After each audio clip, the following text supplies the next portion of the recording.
Hi. Move by Ableton is a standalone groovebox designed for quickly putting together musical ideas. And it can also be used as a controller for Ableton Live and an audio interface. It's not Ableton Live to go like Push 3 is, but rather is more like a hardware incarnation of their Note app, with added capabilities and hands-on controls. Ableton have already put together a great beginner's tutorial for getting up and running with it, so I won't repeat that here. Rather, I've put together a list of more advanced tips and ideas, and take a deeper look behind the scenes to help get a better understanding of how it works and to make the most of it.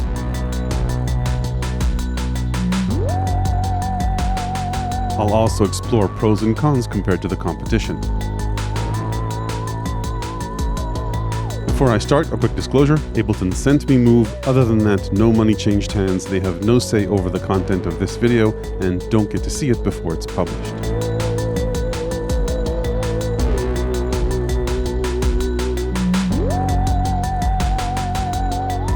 Okay, let's get right to it, and I'll start with some tips on how to use what I think is the standout feature of Ableton Move, and that's its Capture MIDI feature. The basic idea is that Move, like the government, is constantly recording everything you do, even if record is off, so that as you explore ideas and play something you like, let's say that, you just press Capture MIDI, it goes back in time, and the notes and rhythm you played get stored and played back to you. So that may sound simple, but there are actually 3 capture modes that behave differently, and a few things it's helpful to be aware of along the way. The first capture mode is when transport is off, meaning a pattern isn't playing. What's special about this mode is that Move will try and guess the tempo of what you played and will determine the tempo for the entire set based on that. In this mode, Capture MIDI generates a new clip pattern for the track. So for it to work, the track you're on, in this case this one, needs to have empty clips available in the session view, otherwise Capture won't work. Also in this mode, unlike the 2 other modes we'll talk about,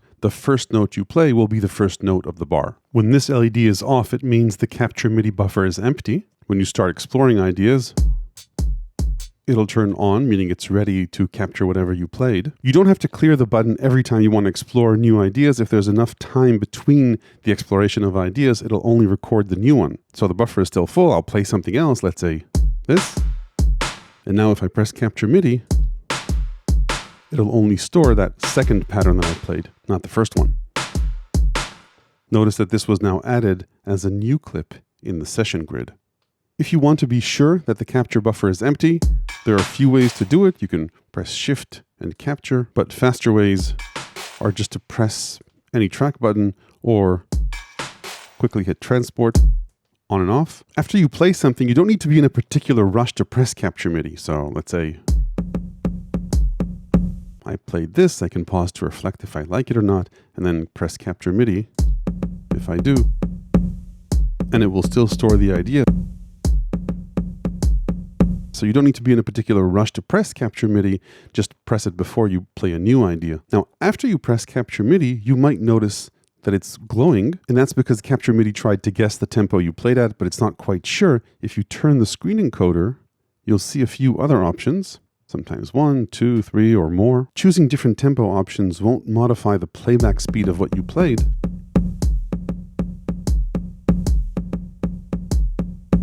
but rather the tempo of everything else going on in the pattern and the time it takes for Move to loop back what you played. Notice that sometimes this loop round might take more than 1 bar, might take 2 bars, and you'll see that indicated here. This will keep glowing until you do something else or just press the encoder. One final tip or trick for this capture mode, at least as of the current firmware, Move doesn't have a tap tempo. Capture MIDI might work. Make sure tempo is off. Tap something 4 times. And let Capture MIDI do its thing. If it didn't get it right, you can try and adjust it using the screen encoder. Looks like it got it right this time. Let's move on. The second Capture MIDI mode is useful when you're not sure how many bars long the phrase you want to record is, but you do want it aligned with the project's tempo, or just don't want to be forced to start on the first step in the sequence. So we've already established this for our drum track.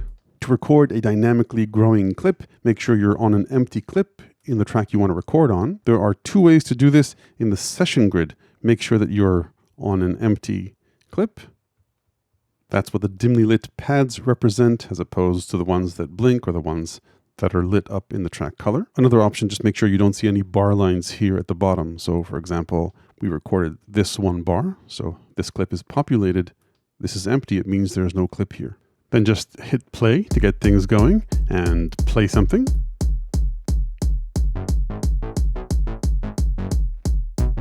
And if you like what you played, just hit Capture MIDI. Notice that in this case, I didn't need to start on the 1, and everything got committed to the clip properly. Now, let's say that this wasn't just one idea, but rather two ideas, and I didn't wait long enough between the ideas, and Capture MIDI captured both of them. There's no way to delete these first two bars, at least not in the current firmware. If I go into page loop mode, I can hold X and press these bars, but it'll just delete the notes in those bars. It won't delete the actual two bars. Anyway, there are two ways around this. Either set the loop to loop just between bars 3 and 4 by pressing the first and last bars. And now our loop length is just 2 bars, and we've got these as backup. Or just hit copy, choose the first and last bars in the range, and then paste them over here. Now we've got 2 copies of this pattern. Or we can just shorten the loop length. Another quick tip, if you want to loop just 1 bar, double tap it. And then moving on, the last or third capture mode is fixed length or simply overdub. To be in this mode, you need transport to be running, and you need a clip that is at a fixed length like this one, even if it's empty, by the way. So I can clear these pages, and we still have a 2-bar pattern just with nothing recorded on it. I can explore different ideas, and the last one that I played that's 2 bars long, even if I wait a bit, will be committed to the pattern when I press Capture MIDI. Just to complete the picture for capture, you can also capture automation. So you can explore different automation moves.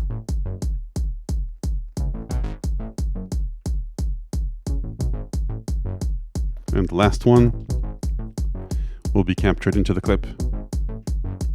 If you're curious how automation shows up in Ableton Live, you'll find it on the envelope tab of clips. Okay, let's move on to something completely different, but yet another distinction that's important to make, and that's how drum sample envelopes work. As you probably know, each sample gets parameters that live on 2 pages. Page 1 is this first page, and if you hold Shift and press the encoder, you'll see the second bank or page of parameters. Anyway, the first page, which you'll probably use most, has 3 envelope parameters: attack, hold, and decay. But there are 3 others you need to be mindful of. There's length, which you access by holding Shift and pressing decay.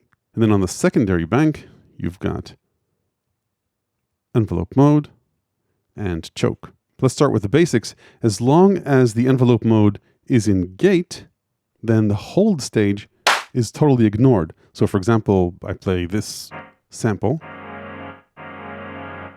which is in gate mode, then hold is meaningless.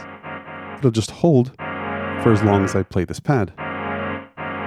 Of course, attack and decay do matter here. So you need to make sure that you're in trigger mode for hold to matter.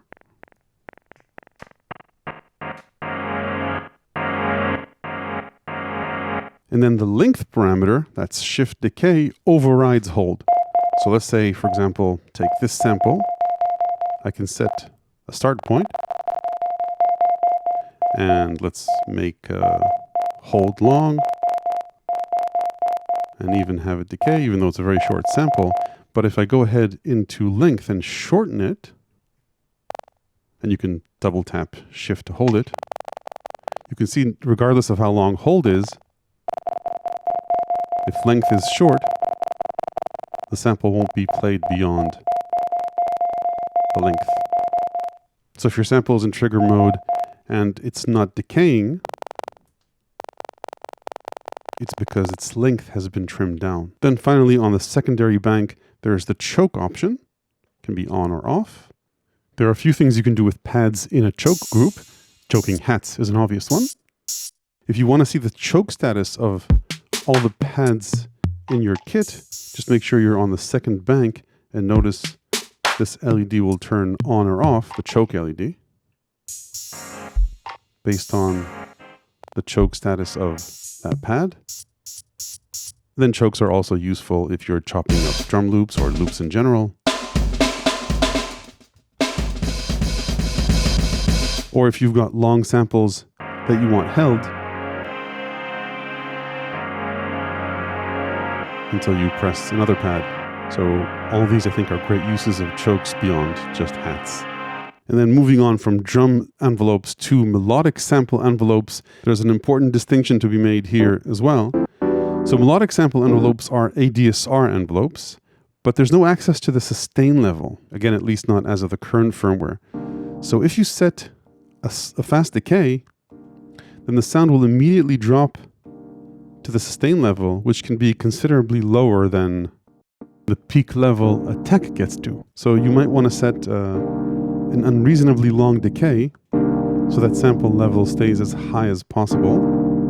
So again, this is peak level at the end of the attack, and then a considerable drop to the sustain level. I don't know why they set it so low. And then if you want a longer release, you can always add that.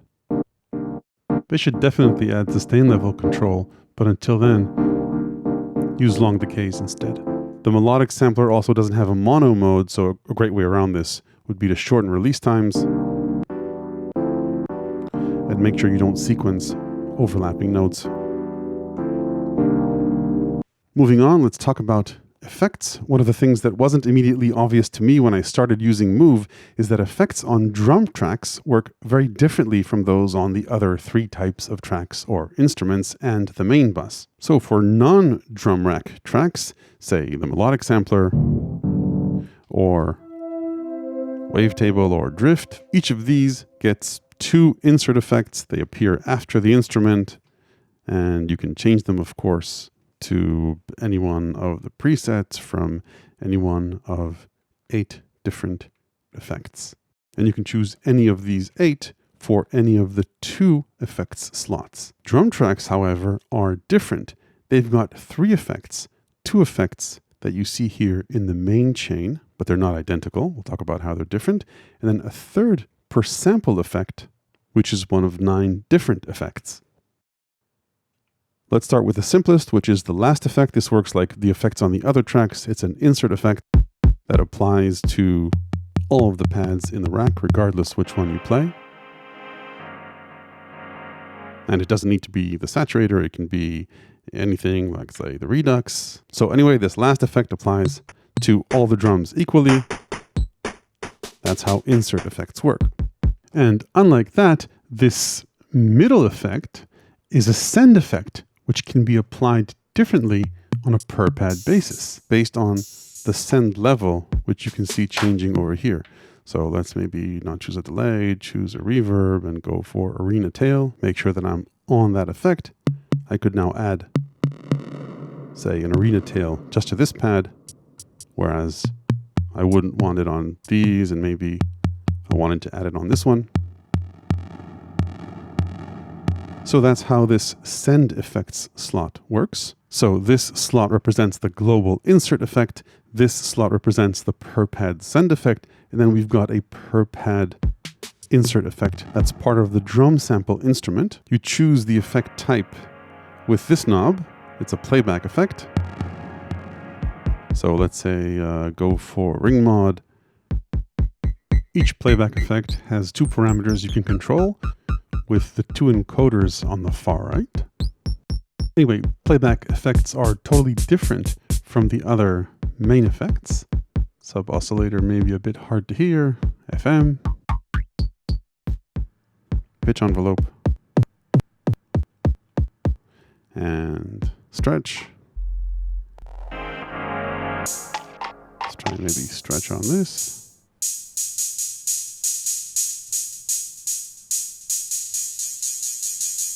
interesting granular effect. Now, if you're curious regarding how these effects show up in Ableton Live, so for the standard tracks, for the regular ones, let's say these two, this is the same project in Live, you can see we've got two effects here, two insert effects. The fact that they're inserts, by the way, doesn't mean that we can't totally disable them using the dry wet control.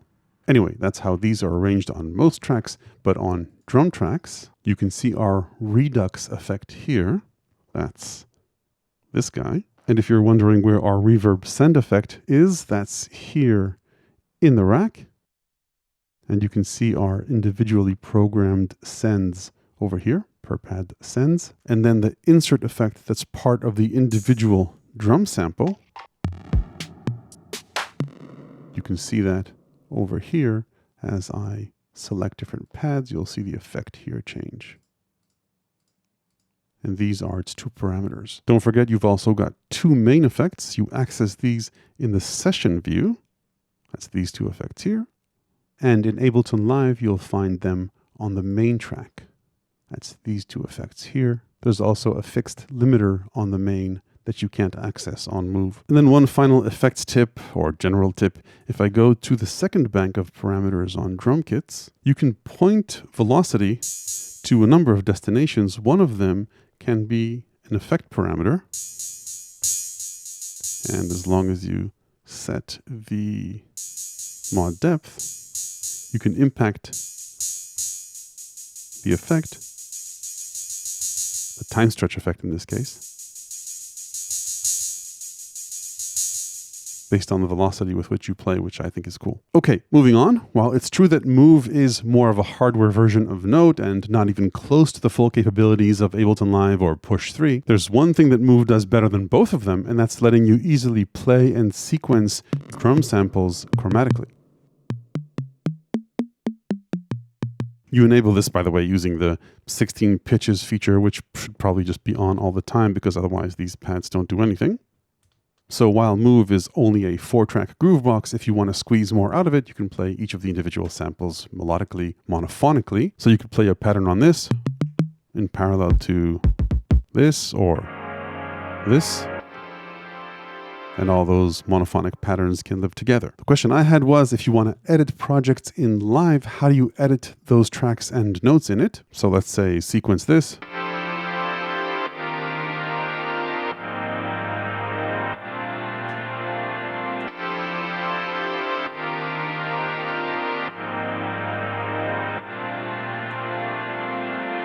And just to make things a little bit more complex, let's overlap another melody on top of that. So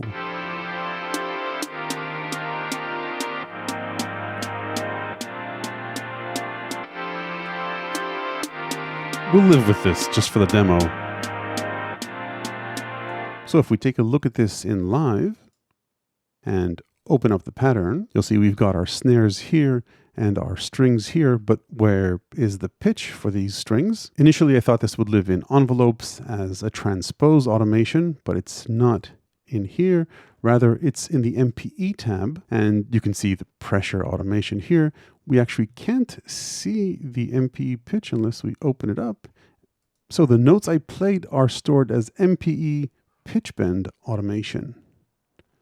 It's a bit hard to see, but it's this. So these are our strings, and these are the snares. And it's a challenge to edit these because they don't snap or quantize to chromatic intervals. So there's money to be had, I think, for anyone that wants to write a script that can somehow simplify this process. One thing you can do if you want to split, say, the strings from the snares, you can go into the kit and open up the drum rack and then look for, say, A minor strings in this case, grab that and pull it out to a separate track. Then when you double click that to edit the MPE, you can at least deal with this independently of the snares. Okay, moving on yet again to something completely different. The next bit of insight that I think is important is that the 8 parameters you have control of in drift and wavetable can vary quite a lot between presets. So for example, here I've got 2 presets. Both of them control drift, so the same synth. The one constant is probably this knob, which controls filter cutoff for pretty much everything, but the others may be totally different. So for example, here we're controlling filter resonance, and here filter envelope. And this can vary wildly as you change the different presets. So first tip is explore these for every preset you load up because they can be different. Another tip is that sometimes a knob doesn't do anything because it's dependent on another knob. So for example, here we won't hear oscillator 2 octave until we bring up oscillator 2 gain. And then the other tip is if there's a move you like changing oscillator 2 octave or maybe controlling noise gain, then you can save that preset as a favorite. The way you do that, by the way, is holding Shift and pressing this button. You'll see options here instead of the name of the preset. And you can go ahead and save it in your favorites or in your user presets. Then still with macros and interesting parameters, don't forget to browse the templates folder. These come with Move. You've got a few empty template kits and a few interesting synth options, both for drift and for wavetable. And then while we're here browsing presets or templates, another important thing to be aware of is that while these presets are grouped by category, which is great, the category might and will contain different instrument or synth types. So for example, these presets are the melodic sampler and these are wavetable and this is drift. There are a few reasons why this matters. First, the melodic sampler at least currently uses only one sample, so the instrument might sound dramatically different as you pitch it up and down. So until they introduce multi-samples, quality may vary here if you plan to play across a broad range. And then another reason that this is important is that polyphony is different based on the instrument you choose. So the melodic sampler has 8-voice polyphony, so you can play large chords with it. The wavetable polyphony is only 4 voices. And then polyphony for drift varies based on the preset. It could be 8 voices, 4 or 2. So if you're trying to play chords but getting fewer actual notes, the preset or the instrument type might be it. Next tip, allegedly there's no ratchets feature on Move, but if you want to sequence ratchets, you can. Let's just start with this basic pattern. Anyway, if you go into this option and change the step grid to whatever you want, say 30 seconds, you can see the steps expand out, and you can take it to an extreme if you want, but you can easily sequence ratchets like this, and even extreme ratchets. You'll have to page through a lot of pages to go through your sequence, or of course, just simply zoom out. So that's ratchets, and speaking of the step grid, Move supports both polymetric and to a certain extent polyrhythmic sequencing. To create polymetric patterns, simply go into page loop, and then you can shorten the loop length to any number of steps. And if you hold Shift, you can also extend it to bars and a bit, if you like. And if you want 3/4, 6/8, or multiples thereof, again, just go into the step grid and move it to triplets, and you'll see the steps now grouped in 3s. These are designed for triplets, but also a good way to sequence 3/4 or multiples thereof if you want. Moving on to the next bit of non-obvious functionality. This is the first instrument I've ever seen where the volume knob doesn't just control the overall volume. So there's no mixer here, but you can control track levels by holding the track and changing its level. And you can control the levels of individual pads by just holding the pad and turning the volume knob. So that's 3 functions for this, and it's also a great way to normalize the level of a sample. And while we're here, it would be nice if when you control track levels, they'd show you track meters for all 4 tracks. Moving on, while Move's specs say that it can play any sample that's up to 4 minutes long, this is a pretty long sample, but it will only play for 4 minutes if I hold my hand down in gate mode for 4 minutes, or if I go into its parameters and then change it to trigger mode. But even then, it'll only play for as long as the hold time is, which is up to 60 seconds. However, you can copy a sample into another pad. So this is the same sample, and then change its start point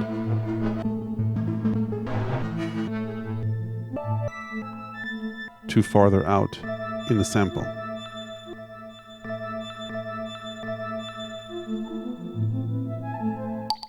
Next tip, don't forget that Move's pads are not only velocity sensitive, but also detect pressure or aftertouch. Pressure or aftertouch may not be initially obvious in all patches.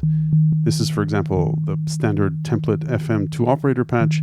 You'll only experience aftertouch if you increase mod levels.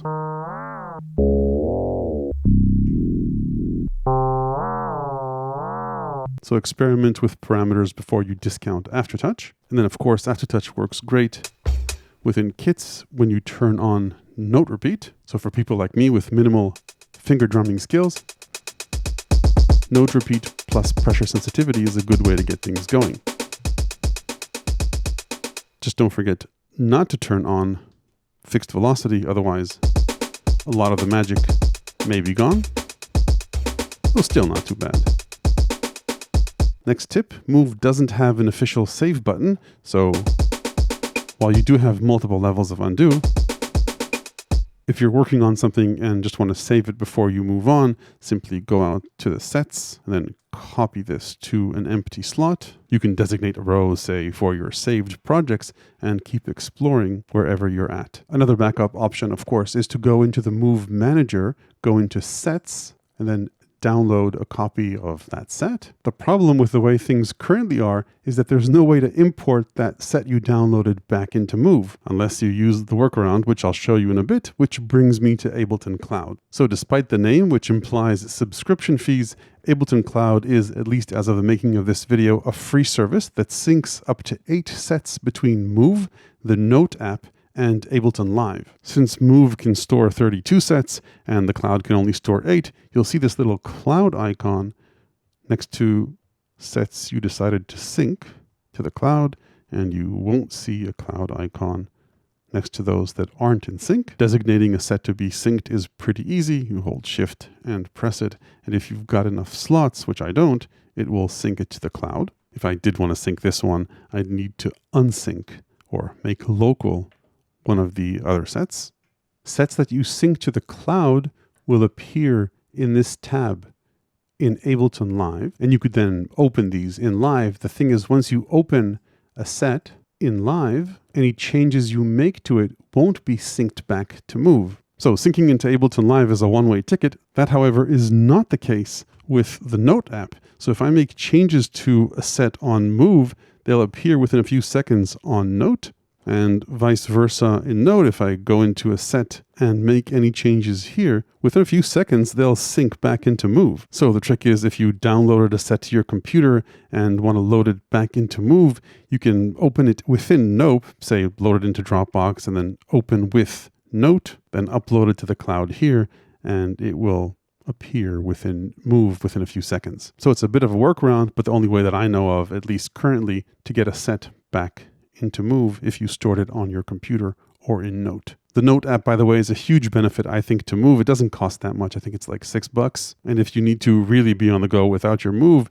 just load up your project into the cloud and you can then continue working on it within Note. However, remember what I said earlier. Any change you make on your phone will be immediately, within a few seconds, applied back to all the versions that are in sync, both in Live and on Move. So if you replace a sound here, add a track, remove a track, that's going to be gone on Move as well, as long as Cloud Sync is on, of course. So make sure to back up your set like I mentioned earlier. There are a few other advantages to working in parallel on Note. For example, you can search presets on Note, something you can't do on Move. So just go into here, type search, and if there's a patch you don't remember which folder it's in, or you're just looking, say, for a bell patch, you'll see these regardless of the folder they're in, which I think is pretty useful. You can then choose that sound and that'll sync immediately into Move. You can't use Note as a screen for Move, unfortunately. And every time you make a change here, it's going to kick you back out to the sets view. So I wouldn't keep this on all the time, at least not as of the current firmware. And also be mindful that if you add more than 4 tracks onto Note, you can add up to 8 tracks on Note. Then only the first 4 tracks will appear on Move. Moving on, Move pairs nicely with external MIDI controllers, especially if they have interesting arpeggiator and chord features. There are no MIDI inputs, but you can connect and power a controller over USB. Just make sure in the settings that MIDI is set to MIDI in. A few things you can do when pairing this, of course. Capture MIDI works. Capture MIDI also works nicely if you've got an arpeggiator on. Now Move has a built-in arpeggiator, but it's fairly limited. So if you've got a more interesting one on an external controller, for example, this one has octave features and a mutate function, then you can use Capture MIDI on the arpeggiator and trim it down if necessary.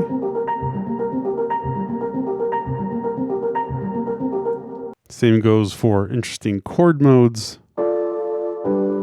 Capturing chord progressions is pretty easy. Okay, let's move on and talk about chopping samples or loops. You can easily load up loop samples into Move. Just sequence them to start at the beginning of a loop, and you can change their note length to as long as you want. Let's go for a bar, and it would be nice if I could just press that here. So let's go for this. So there are a few ways I could chop this. I could copy it into another pad, then change the start point, which is a bit tedious. I could load up an empty kit into another track, templates, choke kit. So this is an empty choke kit. I could turn on resampling and then lazy chop my way through this loop, which I'm not doing a good job at, but I could fine tune this if I wanted to. You can fine tune start points with Shift. So that's one way to chop up a loop, but what if you absolutely needed precise division chops or wanted transient threshold-based slicing? As of the current firmware, that's not available within Move, but if you don't mind venturing a bit into Ableton Live territory, it's not that hard. So what you need to do is start a new project, then press Command F or Control F, and look for a simpler device. Drag and drop that onto a MIDI track, and choose the Slice tab, then find your sample and drag it onto Simpler. And of course, since Move can also control Ableton Live, there's no reason why we shouldn't do that. Go into Settings and Control Live. In controller mode, we can preview the slices with Move. And this is where you can start to explore different slicing methods, for example, by beat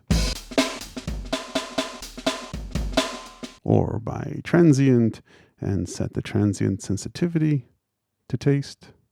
You'll see the number of pads light up accordingly. Anyway, let's go with something simple. Let's go with beat. So let's say that this is something that I want to explore on Move and take it to go. So ideally, Ableton would give us one step to convert this into Move. And if you're from the future and they have, lucky you. For now, this is going to require a few extra steps, which can get tedious, so stay with me. So first, right-click the sample and click Slice to a new drum rack. This gives us the same rack, but now of independent simplers. So we can see that change as we press the different pads. Now again, ideally, we could just right-click and convert to drum sampler, because simpler isn't compatible with Move and drum sampler is. Unfortunately, if I do that, the slice points, at least as of the current firmware, aren't saved. So unfortunately, you'll need to go sample by sample and hit crop sample, choose the next one, crop sample, next one, crop sample, next one, crop sample, crop sample, crop sample, and so on. And then if you right click and hit show in Finder or Explorer, you can sort by date modified, you'll see all these slices in your browser. One way of getting these into Move is simply upload them using the Move Manager. A quicker way is to create a drum rack using Drum Sampler and transfer that directly into Move. Right now, this is an experimental feature which you need to add into Live by editing the options.txt file. I'll link to this page which shows you how to do that. The idea is that you download the Move and Note drum rack template, then drag and drop that into, say, an empty track in Live, then drag the individual slices onto drum sampler pads. We can explore these using Move as well to make sure everything's okay. And if all is good, you right-click here, export as Move/Note preset, save that onto your hard drive, and upload it to Move. It's not that bad once you get used to it, but it is a long process, at least as things are today. Whether it's worth it is up to you. And as I mentioned, hopefully in the future, Ableton will shorten one or all of these steps to make them easier, or just give us simpler style slicing directly on Move, of course. Okay, let's go back into Move for one last tip or trick. So Move doesn't support audio looping or time stretching, at least not as of the current firmware. Now, while one of the sample effects is called stretch, and it can sort of stretch samples out, it takes a lot of trial and error to time that properly to a perfect loop to the tempo of your project. But this doesn't quite compare to a proper time stretch algorithm, and you can't shorten samples, only extend them. So you can't make a loop faster. However, luckily, Move comes bundled with a copy of Ableton Live. So if the loop is already on your computer and you know your project's projected tempo, even if you're not familiar with Ableton Live, time stretching a loop is very easy. Just start a new empty project and drag and drop your loop onto an empty audio track cell. Doesn't matter which one. So you'll see that Live automatically detected the tempo of this sample.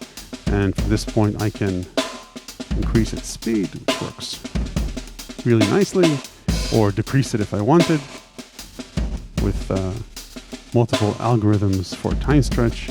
So let's go back to the example where I wanted to make it faster. Let's say to this tempo. Then all I need to do is right-click, choose Freeze and Flatten Track, right-click, Show in Finder, and this is my sample already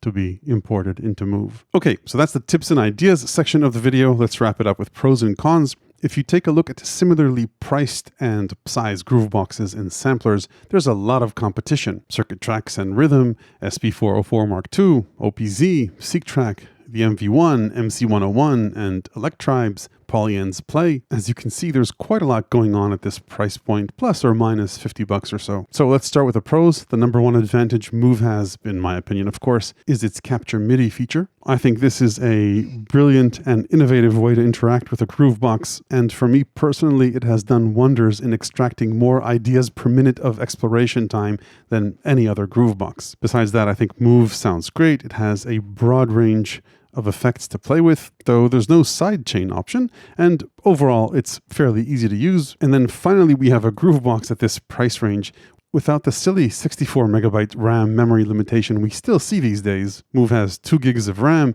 and 50 gigs of free sample storage on board, and samples can be up to 4 minutes long with the caveat I mentioned earlier.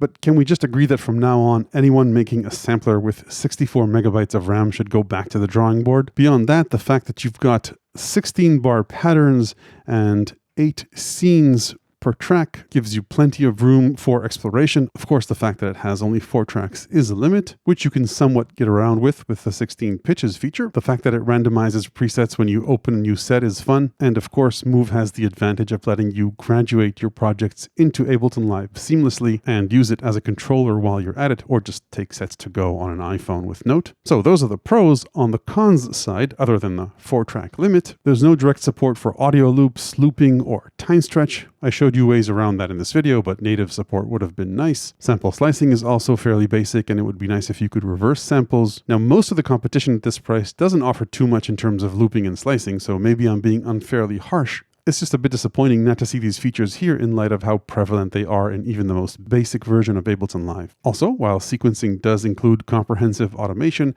there are no probability or other generative style features in here like we're increasingly seeing on other instruments. Further on the cons side, if you're looking for a device to join your DAWless party, Move doesn't have any direct MIDI inputs or outputs. It's just MIDI over USB. And even that is fairly limited. It's either MIDI in or out, not both. And you can only sequence out one MIDI channel. Hopefully that will be improved upon. And Move does support wireless transport and clock sync using Ableton Link. There's also no SD card support if that's important to you, though personally I'll take Wi-Fi transfer over SD cards any day. And there's no song mode if that's important to you. In terms of parameter controls for synths, I don't think it's unreasonable that you can only control 8 parameters, but I do wish they'd let us choose which ones, maybe with a shift function or something, so that we can access all the parameters on board without having to create a preset on a computer and move it over here. It would also be great if the Melodic sampler supported multi-samples. So that's it for Move. Overall, I think a very capable and innovative groovebox, especially if you plan on pairing it with Live and extending your projects there. If you'd like to feed it a bunch of interesting samples of analog instruments and more, check out my Patreon,